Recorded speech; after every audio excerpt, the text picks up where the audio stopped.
Saya percaya kepada sesuatu yang saya mengerti, sesuatu yang boleh dipelajari sejak TK sampai perguruan tinggi, sejak anak-anak sampai kakek nenek. Saya bukan percaya kepada sesuatu yang saya tidak mengerti tapi yang harus saya percaya. Saya justru percaya kepada sesuatu yang memang saya mengerti. Saudara-saudara, demikianlah bahwa Tuhan dalam Islam adalah Tuhan yang terbuka, rasional, boleh dipelajari sejak kakek-kakek sampai anak-anak, sejak TK sampai kepada perguruan tinggi. Lalu yang kedua, masih menurut kata dia, saya adalah pengagum Amerika, dia bilang, sebagai penegak hak-hak asasi manusia, sebagai pahlawan demokrasi yang pagi-pagi sudah mencanangkan di dalam dia punya Declaration of Independence bahwa semua manusia dilahirkan sama, all men are created equal. Saya kagum dengan itu. Sampai pada satu saat, menurut cerita dia, saya berada di New York. Saya mau masuk sebuah restoran. Saya tertegun ketika saya akan masuk. Di pintu restoran itu tertulis white only. White only. Hanya melayani kulit putih. Artinya sing kulite ireng minggir. Saya gelo, saya nelongso, bahasa Inggrisnya. Katanya all men are created equal. Semua manusia dilahirkan sama. Lah ini kok tegel-tegele. Kok sampai hati bikin tulisan hanya melayani kulit putih. Sampai saya melihat dalam Islam ini betapa si kulit putih dan si kulit hitam duduk saling berdampingan. Masjid menjadi simbol semangat kebersamaan mereka. Siapapun masuk masjid, buka sepatu.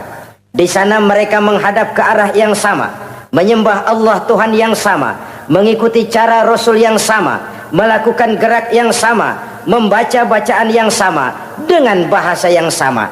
Persaudaraan seperti inilah yang lama saya dambakan. Ini kenapa saya memilih Islam. Saudara-saudara kaum muslimin, saya ingin menggunakan cerita ini sebagai pengantar bahwa salah satu misi Islam memang membebaskan manusia dari ras diskriminasi. Nabi menyatakan, innallaha la yanzuru ila suwarikum wa amwalikum walakin yanzuru ila qulubikum wa a'malikum. Sungguh Allah tidak melihat tampangmu, Allah tidak melihat potonganmu, Allah juga tidak melihat hartamu. Yang Allah lihat adalah hati dan amal perbuatanmu. Islam membebaskan manusia dari ras diskriminasi. Dari manapun orang datang, apapun warna kulitnya, dari suku apapun ia dilahirkan, akidah mengikatnya dalam satu persaudaraan yang mesra, persaudaraan Islam. Nilai manusia dengan demikian bergantung kepada ketakwaannya.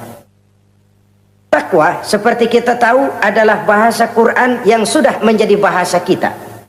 Sedemikian sering kalimat ini dipakai, sampai-sampai ia mengalami pergeseran dari arti yang sebenarnya.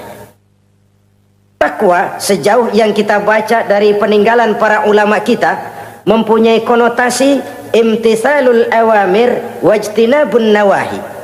Melaksanakan seluruh yang diperintah Allah dan meninggalkan semua yang dilarangnya. Apa perbedaan prinsipnya?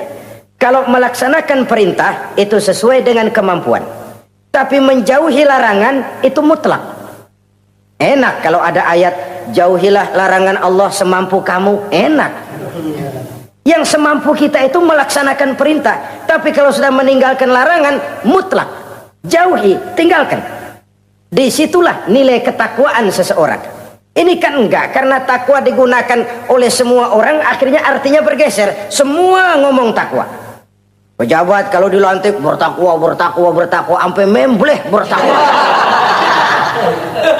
Setelah pelantikan mata takwa ngalor dia ngidul. Harus dikembalikan kepada pengertian asalnya. Takwa itu adalah komitmen seseorang kepada perintah Allah dan komitmen meninggalkan yang dilarangnya sesuai dengan kemampuan. Di situ nilai manusia dalam pandangan Allah. Yang tadi Nabi katakan, Allah nggak lihat potongan kita, Allah nggak lihat harta kita. Yang Allah lihat adalah hati dan amal perbuatan. Dan itulah takwa itu. Maha benar Allah dengan firman-Nya yang menyatakan inna akramakum indallahi atqakum. Yang paling mulia di antara kamu dalam pandangan Allah adalah orang yang paling bertakwa kepadanya. Sering sekali sekarang ini kalimat agama digunakan untuk maksud yang tidak sama dengan maksud agama. Ya contoh kalimat takwa ini. Atau misalnya kita baca iklan telah berpulang ke rahmatullah dengan tenang. Kalau dengan tenangnya sih boleh dah, mana ada orang mati kelojotan. Tenang. Tapi ke rahmatullah. Rahmatullah itu kan artinya kasih sayang Allah. Kasih sayang Allah itu kan surga.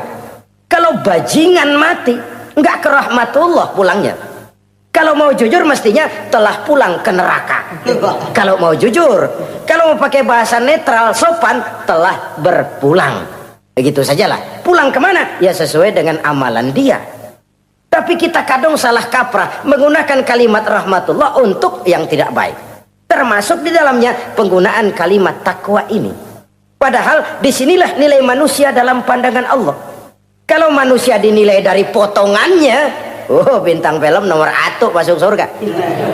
Kalau manusia dinilai dari hartanya, konglomerat nomor 1, kita mau belakangan buncit banget gitu. Allah maha benar. Yang paling mulia di antara kamu dalam pandangan Allah yang paling bertakwa kepadanya. Nah, apa sih sifat-sifat orang takwa itu? Ini yang akan kita bicarakan pada pertemuan kali ini. Berangkat dari surah Al-Baqarah ayat 3 sampai dengan ayat 5, kita akan melihat 5 tanda orang-orang takwa itu. Apa dia? Pertama, allazina yu'minuna bil ghaib. Orang yang bertakwa adalah orang yang beriman kepada hal-hal yang gaib. Kita tahu bahwa yang ada ini kan cuma 2 saja pada hakikatnya. Pertama Allah dan yang kedua alam. Allah adalah apa yang selain alam. Yang selain alam itu ya Allah namanya. Allah itu bukan alam dan alam bukannya Allah. Allah disebut Khalik, alam disebut makhluk. Kemudian alam ini kan ada 2 macam. Ada alam nyata, ada alam gaib. Ada alam syahadah, ada alam gaib. Alam nyata kita sebut dengan alam fisika, dan alam gaib kita namakan dengan alam metafisika. Termasuk dalam alam gaib ini kita wajib beriman. Akhirat, alam gaib, kita percaya akhirat itu ada. Alam kubur, alam gaib, kita yakini keberadaannya. Malaikat, alam gaib. Jin, alam gaib. Setan, genderuwo, memedi, kuntilanak, tuyul. Kita percaya kepada iblis, percaya bahwa iblis itu ada. Kita percaya kepada malaikat, percaya bahwa malaikat itu ada. Dan kepercayaan ini sudah nature. Kalau kita lihat dalam dunia animisme, orang dahulu menyembah pohon sebenarnya kan karena dia percaya bahwa pohon punya kekuatan. Kekuatan itu yang disembah untuk mengharap manfaatnya atau terhindar dari bahaya yang bisa ditimbulkannya. Orang menyembah api karena percaya di balik api itu ada kekuatan. Orang menyembah lautan begitu, orang menyembah gunung begitu. Nah, Islam mengarahkan ini kepada hal-hal yang lebih konkret. Percaya kepada alam gaib. Bahwa di balik alam nyata ini ada alam yang tidak nyata. Apakah itu namanya akhirat, alam barzah, malaikat, jin, itu semua termasuk di dalam alam yang gaib. Orang yang bertakwa, allazina yu'minuna bil gaib. Dia percaya kepada yang gaib-gaib itu. Percaya tentang adanya. Bukan percaya kepada iblis lalu ngikutin si iblis, bukan. Kita percaya yang namanya iblis itu ada. Setan itu ada, jin itu ada, malaikat itu ada, alam kubur itu ada. Sebagai makhluk yang diciptakan oleh Allah dan Allah sebagai Khalik. Baik alam syahadat, baik alam gaib, penciptanya tetap Allah Subhanahu wa ta'ala. Allah menciptakan siang, Allah ciptakan malam, Allah ciptakan yang baik, Allah ciptakan yang tidak baik. Apa perlunya? Ada manfaatnya untuk keseimbangan dalam alam ini. Manusia kan diberikan kebebasan. Bahwa segala sesuatu sudah ditentukan Allah memang, tapi kan tidak diberitahukan ke kita. Alam naj'al lahu 'ainaini wa lisana wa syafatain. Bukankah kami berikan kamu 2 mata, 2 telinga, lidah? Bukankah kami berikan kamu kemampuan untuk berpikir? Kami berikan tunjukkan 2 jalan yang baik, yang tidak baik. Kira-kira, manusia, ini jalan kebaikan. Akhirnya akan sampai ke surga. ini jalan kejahatan, akhirnya akan sampai ke neraka. Silakan kamu memilih. Agar kamu tidak salah pilih, kami berikan otak, kami turunkan Rasul, kami turunkan wahyu, kami turunkan agama. Kalau sudah semikian komplitnya masih salah pilih juga, emang dasar rezeki bonyok. Dikasih otak, diturunkan Nabi dan Rasul, diturunkan wahyu, ditunjukkan jalan kebenaran. Malahan kata Imam Mustafa Al-Maraghi, Allah memberikan petunjuk kepada kita itu bertahap. Pertama diberikan yang namanya hidayatul ilham, insting. Insting ini tingkatan dasar yang sangat diperlukan oleh manusia. Kita bisa lapar, kita bisa sedih, kita bisa gembira, kita bisa nangis, kita bisa ketawa. Nggak ada yang ngajarin. Belum pernah saya melihat ada kursus ketawa, belum pernah.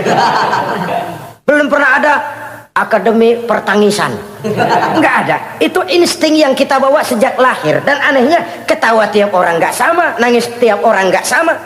Itu insting. Bayangin kalau itu nggak ada, kita nggak bisa sedih, nggak bisa gembira, kita nggak bisa ketawa, nggak bisa nangis, polos hidup ini kayak boneka. Nggak ada insting. Nah, ini juga diberikan kepada binatang. Binatang kan cuma instingnya insting rendah. Binatang marah bisa marah, tapi perasaan mulia binatang nggak punya. Kepengen dipuji kan kagak ada binatang. Dia cuma punya perasaan rendah. Marah, pengen tahu kebo kita sodok, marah dia. Perasaan rendah, lapar binatang punya, kenyang binatang punya, tapi perasaan tinggi binatang nggak punya. Kepengen hidup lebih baik, nggak ada. Kepengen hidup terhormat, nggak ada. Senang kalau dipuji, nggak ada. Coba dah kebo kita puji habis-habisan, diam aja dia. Waduh, lu Bo bukan main Bo, hebat bener. Ya tetap aja kebo. Atau kita caci maki, nggak bakal dia marah. Ini perasaan tinggi, ingin lebih baik, ingin lebih terhormat, senang kalau dipuji, marah kalau dicaci. Itu perasaan tinggi yang hanya diberikan kepada manusia. Manusia dipuji senang, dicaci marah. Orang kita puji walaupun wah kamu hebat bener, walaupun dia bilang ah kamu bisa aja, tapi kupingnya tetap aja mekar. Senang kalau dipuji. Insting yang rendah diberikan juga kepada binatang, tapi bukan insting yang tinggi. Ini petunjuk pertama. Dengan itu kita punya perasaan dasar untuk mengagumi, untuk sedih, untuk gembira dan sebagainya. Setelah insting kita diberikan panca indera yang kerjanya juga nggak sama. Penciuman dengan pendengaran dengan penglihatan kan nggak sama. Yang enak buat kuping belum tentu enak buat hidung. Orang buang angin kalau ditinjau dari segi bunyi enak buat kuping, tapi hidung kan kelabakan. Kerjanya nggak sama. Panca indera ini penting sebagai kesiapan untuk melayani insting. Persiapan melayani insting. Cukupkah? Tidak. Binatang juga diberikan panca indera. Bahkan kadang-kadang panca indera binatang lebih tajam daripada panca indera manusia. Nah, lalu diberikan yang ketiga. Ini yang membedakan manusia dari binatang. Apa? Hidayah berupa akal, pikiran. Dengan ini coba kita lihat. Manusia bikin rumah, burung bikin rumah. Tapi bandingkan rumah burung dari tahun atu, ya gitu-gitu aja. Tapi rumah manusia, Masya Allah, modelnya macam-macam. Ada yang kita dari jauh nggak ngerti ini celengan apa rumah orang ini, bundar begini. Binatang bikin rumah, manusia bikin rumah. Binatang bikin rumah dengan insting, manusia bikin rumah dengan otak. Hasilnya berbeda. Manusia tidak punya sayap, tapi dengan otaknya dia bisa terbang lebih tinggi dari burung. Manusia tidak bernapas dengan insang, tapi dengan otaknya dia bisa nyelam lebih dalam daripada ikan. Ini kelebihan manusia dari binatang, diberikan otak. Belum cukup rupanya otak, karena otak ini penemuannya relatif. Apa yang dianggap hari ini benar, besok udah nggak benar. Apa yang hari ini otaknya bilang baik, besok dia bilang jelek. Apa yang hari ini otaknya bilang katakan jelek, besok dia bilang baik. Yang relatif tidak bisa dijadikan pegangan. Maka Allah lalu memberikan yang keempat, Hidayatuddin namanya, petunjuk berupa agama. Diberikan insting, diberikan panca indera, diberikan otak, lalu diberikan agama. Turun para rasul yang 25 itu yang merupakan mata rantai yang berkaitan, tidak terpisah. misi samawi, semuanya sama bersumber dari Allah yang satu itu. Setelah agama datang, masih ada yang lebih penting. Apa? Hidayah yang disebut taufik, persesuaian kehendak antara kita dengan Allah. Kalau taufik tidak datang, kalau taufik tidak dapat, Kan'an saja anak Nabi Nuh kufur, anak Nabi tidak dapat taufik namanya itu. Agama turun, bapaknya Nabi,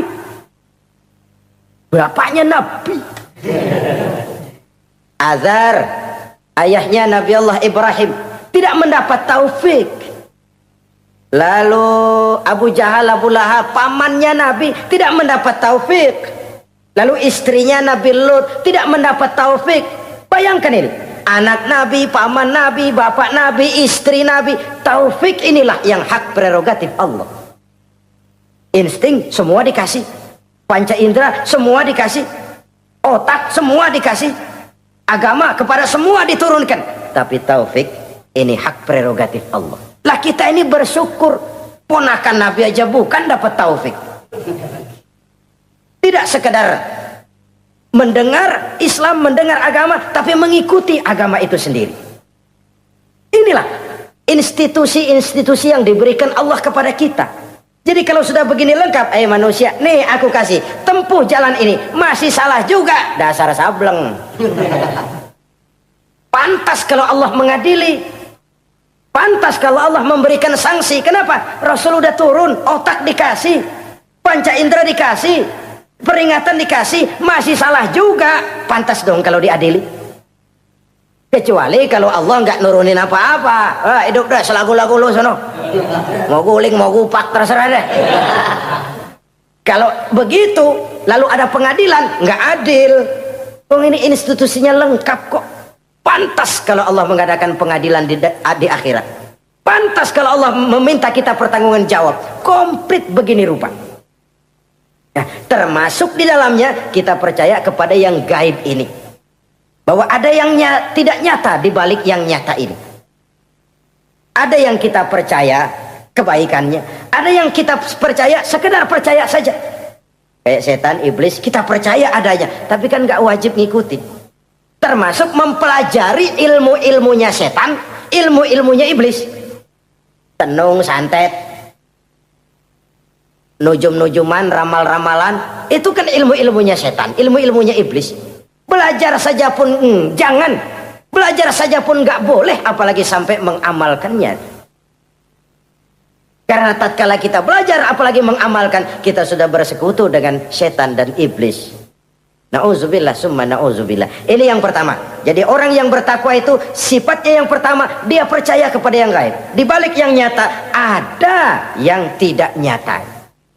Lah, saudara-saudara, jangankan yang alam seperti ini ya, alam kubur, alam akhirat, masih di alam nyata ini saja ada sesuatu yang hanya kita bisa rasakan tapi nggak bisa kita lihat, nggak bisa kita pegang. Contohnya angin, ada tuh kita rasain tapi kan nggak bisa kita pegang.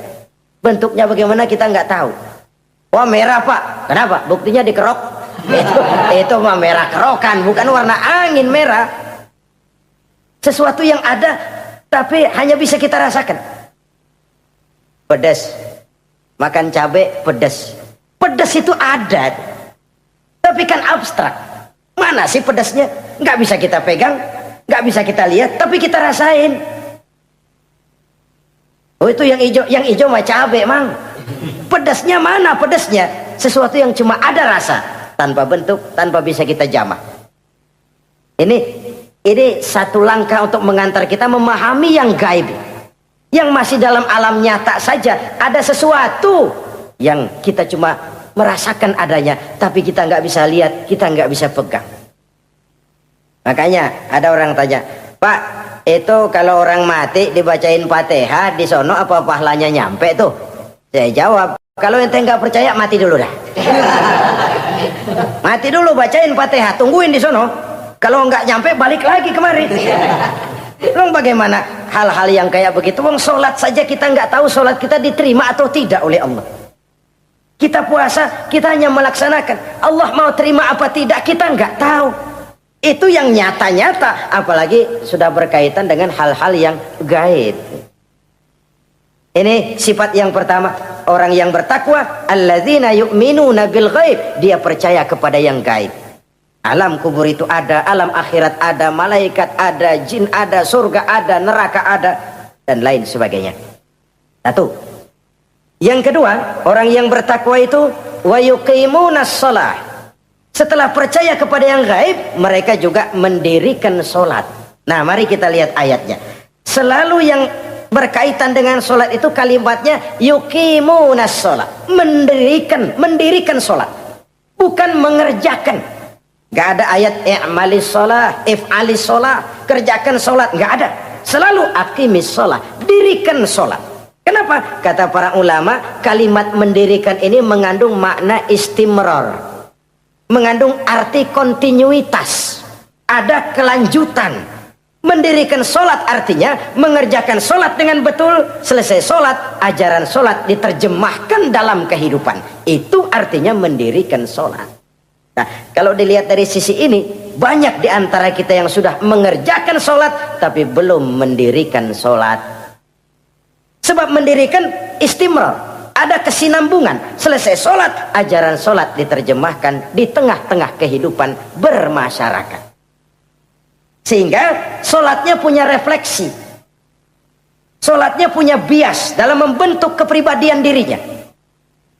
Ini kadang-kadang rancu, yang sembahyang dia, yang nyolong dia, yang baca Quran dia, yang fitnah orang dia, yang sedekah dia, yang nyolong dia juga. Ansip bingung bagaimana mutusinnya ini. Kalau mendirikan sholat mengandung arti kesinambungan, selesai sholat, ajaran sholat diterjemahkan dalam kehidupan. Apa? Banyak tentunya.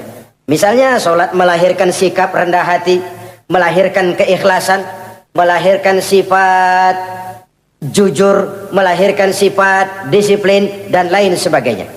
Dan itu diterjemahkan dalam kehidupan. Kita lihat, ini anggota badan kita yang paling terhormat kan kepala. Kalau bercanda sama teman, dipegang tangan, kita masih senyum. Dipegang kaki, kita masih senyum. Tapi kalau pala dikeplakin, jengkel bukan main. Kenapa? Al-Mukarram itu adanya di sini. Otak. Di kepala.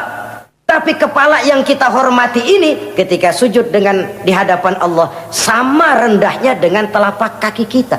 Allahu Akbar. Yang besar cuma Allah. Manusia, kepala sama rendah dengan telapak kaki. Kesadaran ini membias, selesai sholat, kembali ke masyarakat, sombongnya hilang. Apalagi ikhlas. Sholat itu kan lillahi ta'ala. Orang mau puji apa tidak, enggak soal. Orang mau bilang ini, mau bilang itu, soal lain. Yang penting ini saya kerjakan lillahi ta'ala, karena Allah saja, bukan karena yang lain. Disiplin. Sehari semalam 5 kali kita lapor kepada Sang Maha Komandan. Bagaimana tidak akan tercegah dari perbuatan yang keji dan munkar? Seorang prajurit saja, kalau sehari semalam 5 kali dia lapor kepada komandannya, saya yakin dia tidak akan sempat melaporkan yang tidak baik. Pantas kalau Al-Quran memberikan jaminan, sholat mampu mencegah manusia dari perbuatan yang keji dan munkar. Masih ada yang tanya, Pak, katanya sembahyang mencegah orang berbuat jahat. Iya, teman saya kok sembahyang nyolong ayam. Bagus, sembahyang nyolong ayam. Coba nggak sembahyang, nyolong motor. Gedean lagi yang dicolong. Dan sebenarnya itu bukan jawaban, itu cuma logika saja. Yang benar adalah sholatnya belum berfungsi. Dia baru mengerjakan sholat, belum mendirikan sholat. Inilah yang kalau kita jujur mau bicara, inilah problem kita sekarang ini. Mengislamkan orang Islam. Bagaimana dari mengerjakan sholat kita menjadi mendirikan sholat. Agar sholat itu membuahkan hasil berupa pembentukan kepribadian di tengah-tengah kehidupan sosial kemasyarakatan. Kalau tidak, ya sekedar terjebak kepada rutinitas. Pergi haji begitu, pulang haji bikin gila. Masuk Ramadan begitu, selesai Ramadan ya tetap begitu. Ibadah tidak memberikan bias dalam pembentukan pribadi.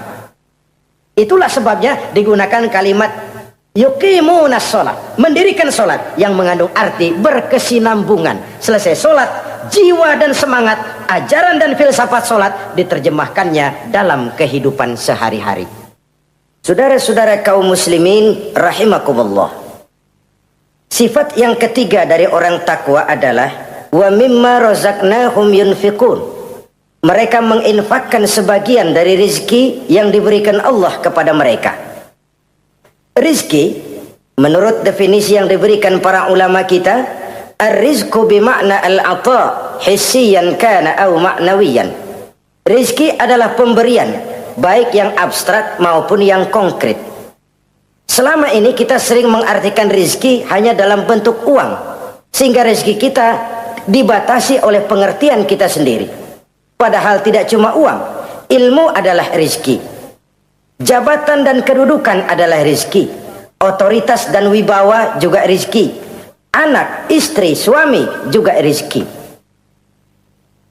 Ketika ayat ini mengatakan wa mimma razaqnahum yunfiqun, mereka menginfakkan sebagian dari rizki, yang dimaksud di sini adalah rizki yang konkret dalam bentuk materi, uang, benda dan lain sebagainya. Orang yang bertakwa sadar benar, dari Allah rizki datang, ke jalan Allah rizki dibelanjakan. Semakin kita rajin membelanjakan rizki di jalan Allah, biasanya akan semakin mengalir rezeki dari Allah. Semakin bakhil kita, kadang-kadang rezeki juga malas deketin kita. Yang keempat, orang yang bertakwa itu alladzina yu'minuna bima unzila ilaika wa ma unzila min qablik. Mereka beriman, mereka percaya kepada apa yang diturunkan terhadap Muhammad, yaitu Al-Quran, wa ma unzila min qablika, dan apa yang telah diturunkan sebelum kamu, yaitu Taurat, Zabur dan Injil. Orang yang takwa percaya bahwa Allah dahulu telah menurunkan Taurat kepada Musa, Allah telah menurunkan Zabur kepada Nabi Daud, Allah telah menurunkan Injil kepada Nabi Isa. Percaya sekadar percaya, tidak wajib mengamalkan ajarannya. Kita percaya Taurat itu kitabnya Allah, Injil dahulu yang diturunkan kepada Nabi Isa kitab Allah, Zabur kitab Allah. Percaya sekadar percaya, bukan percaya kemudian mengamalkan, bukan. Karena dengan turunnya Al-Quran, maka seluruh kitab-kitab terdahulu sudah tercakup di dalam Al-Quran. Orang yang bertakwa percaya kepada apa yang diturunkan terhadap Nabi Muhammad. Apa itu? Al-Quranul Karim.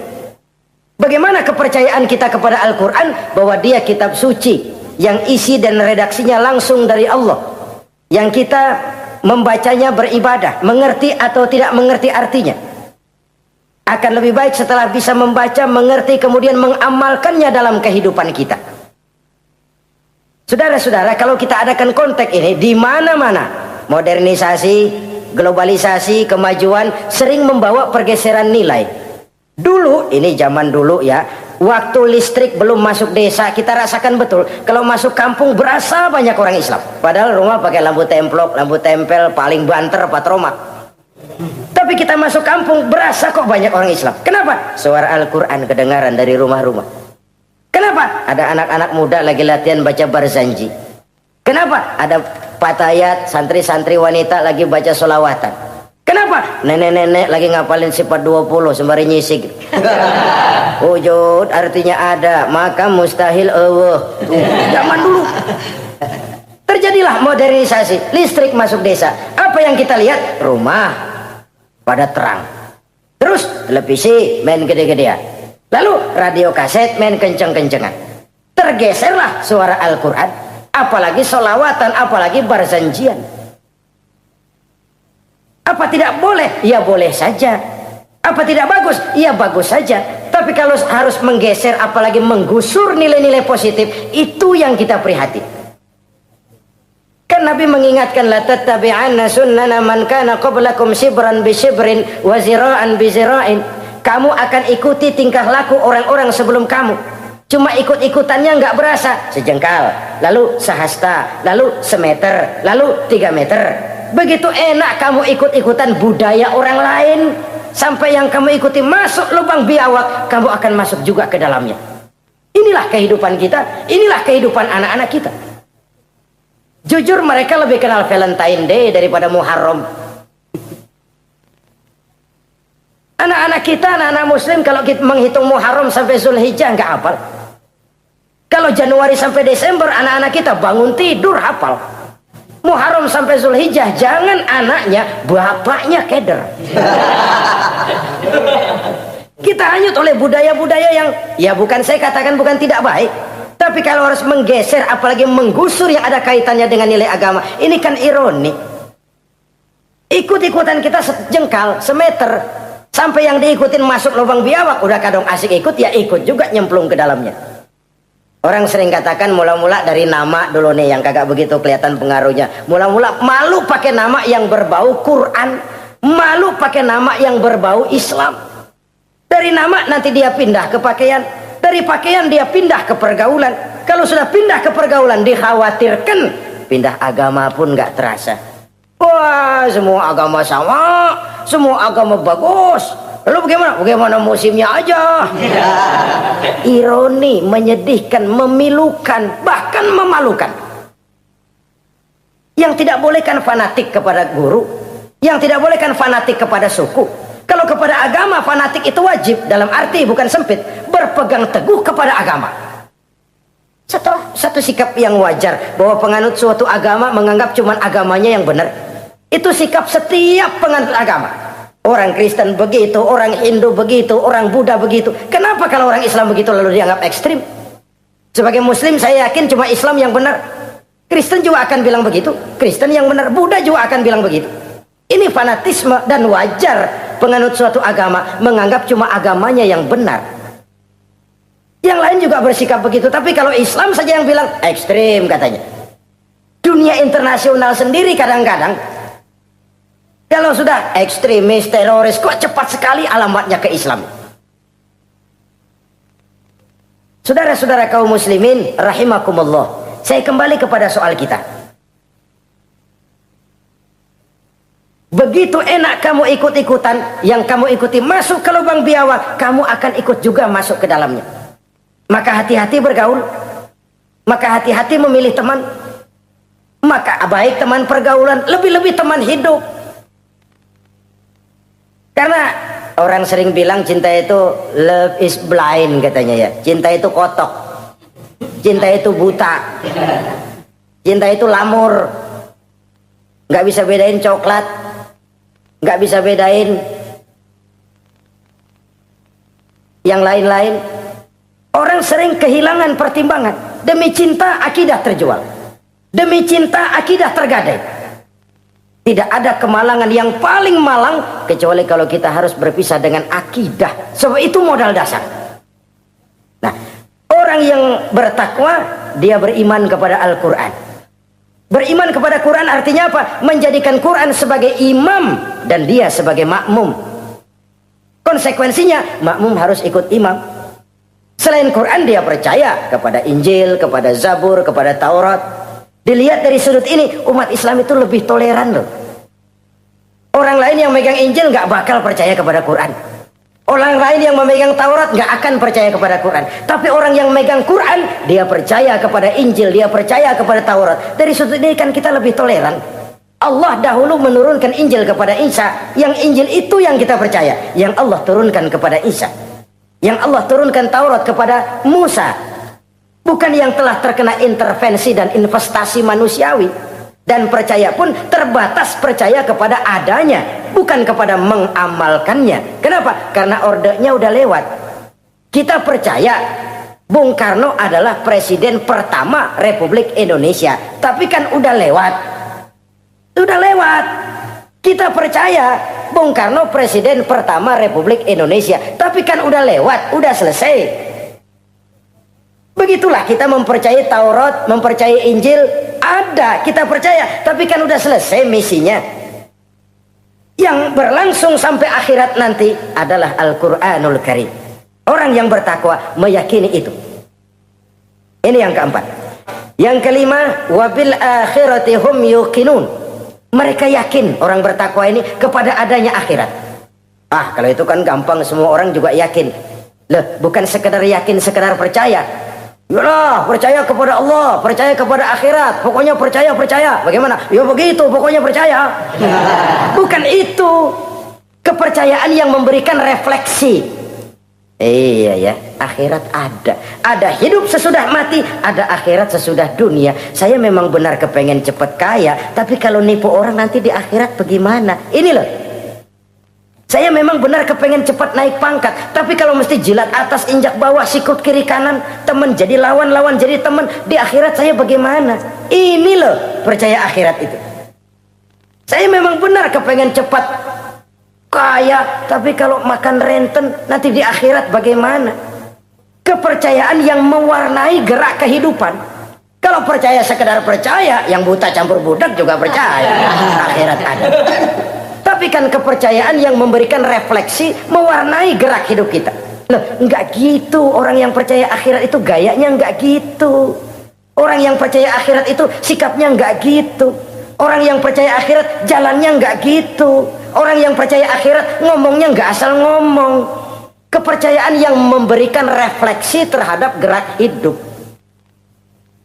Nah, ini refleksi dari sifat-sifat takwa. Saudara-saudara, kalau itulah sifat-sifat orang takwa, lalu terhadap mereka yang takwa ini, karunia apa yang diberikan Allah? Apa keutamaan mereka? Mari kita kutip beberapa ayat. Pertama, ini janji Allah ya. Wa may yattaqillaha yaj'al lahu makhraja. Siapa yang bertakwa kepada Allah, maka ia akan diberikan jalan keluar dari segala macam kesulitan. Masya Allah. Orang takwa itu kan orang yang dekat dengan Allah.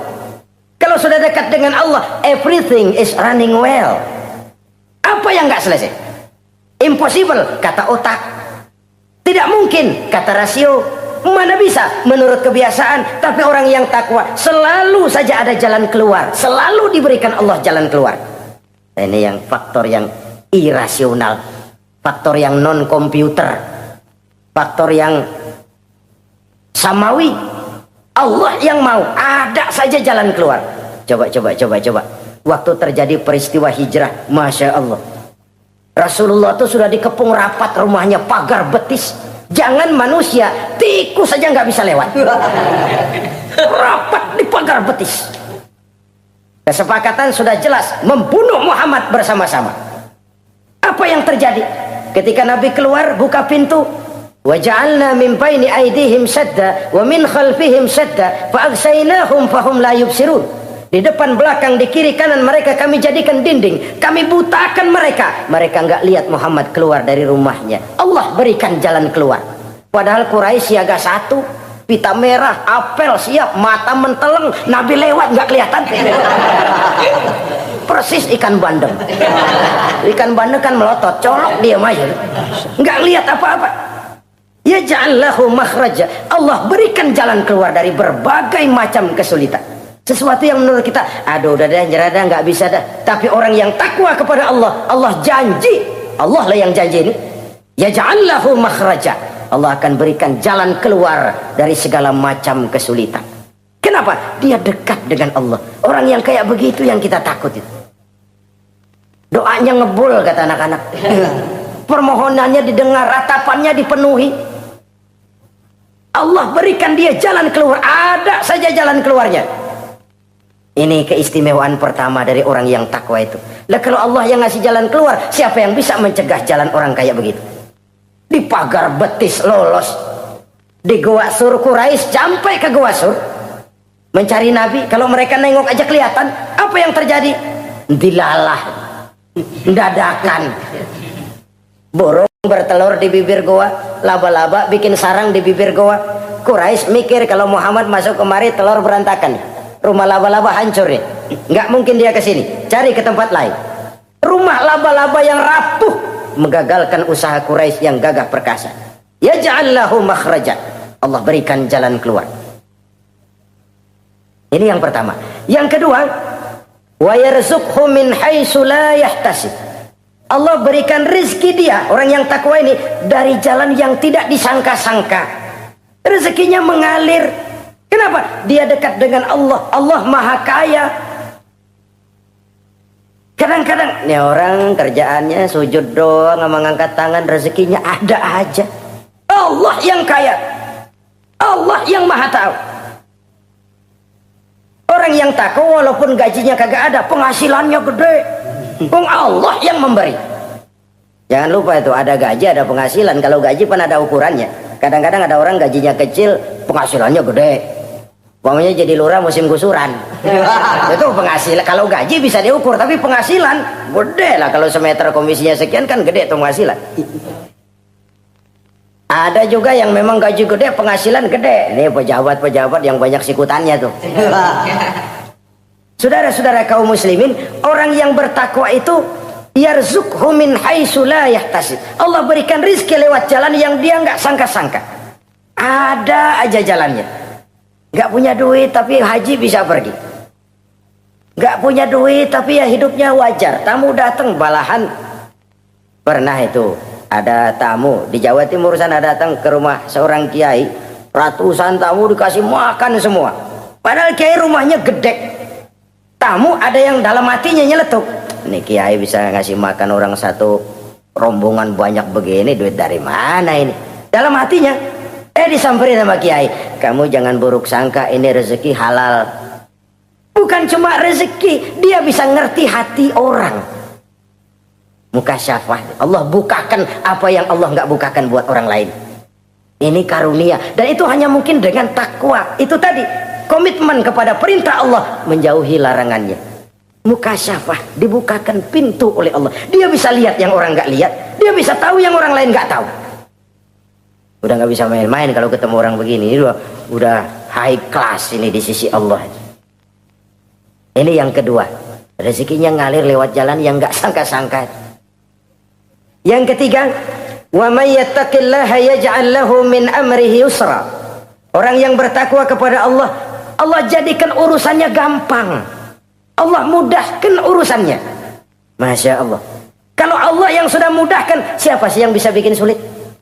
Allah yang gampangin urusannya. Orang mana yang bisa bikin sulit? Boleh manusia merencana, mempersulit, memblokir segala macam. Tapi kalau Allah gampangin, jalan tuh urusan. Boleh manusia merancang, tapi kalau Allah mau, apa yang nggak mungkin? Satu kampung orang mau jatuhin kita, kalau Allah mau angkat, naik. Satu negara orang mau naikin kita, kalau Allah mau turunin, nyungsep. Tu'izzu man tasya wa tuzillu man tasya. Allah muliakan siapa yang dikehendakinya, Allah rendahkan siapa yang dikehendakinya. Saudara-saudara kaum muslimin rahimakumullah, dimudahkan urusan orang yang takwa itu. Jadi kalau ingin urusan kita dimudahkan oleh Allah, konsepnya cuma takwa. Kembali kepada komitmen, laksanakan yang diperintah, jauhi yang dilarang. Itu saja. Apalagi keutamaan orang takwa itu, wa may yattaqillaha yukaffir anhu sayyi'atihi wa yu'azzim lahu ajra. Siapa yang bertakwa kepada Allah, dihapuskan segala kesalahannya yang sudah lalu. Masya Allah. Dihapuskan kesalahannya. Bahwa manusia punya salah, ya manusiawi. Tapi ada hadis menyatakan, ikuti perbuatan salahmu dengan kebaikan. Niscaya kebaikan itu akan menghapus kesalahan kamu. Kalau dulu kita makan harta orang dengan zalim, kita nggak sempat minta maaf, tuh orang udah mati. Bagaimana caranya? Perbanyak sedekah. Mudah-mudahan sedekah ini menutupi kesalahan kita yang lalu memakan harta orang dengan cara yang zalim. Ikuti perbuatan salah dengan kebaikan, niscaya kebaikan itu akan menghapus kesalahan kamu. Nah, ini orang yang bertakwa, dihapuskan kesalahannya oleh Allah, direhabilitir, dia lakukan pemutihan. Yang melakukan pemutihan Allah. Kalau dosa sudah dihapuskan, Masya Allah.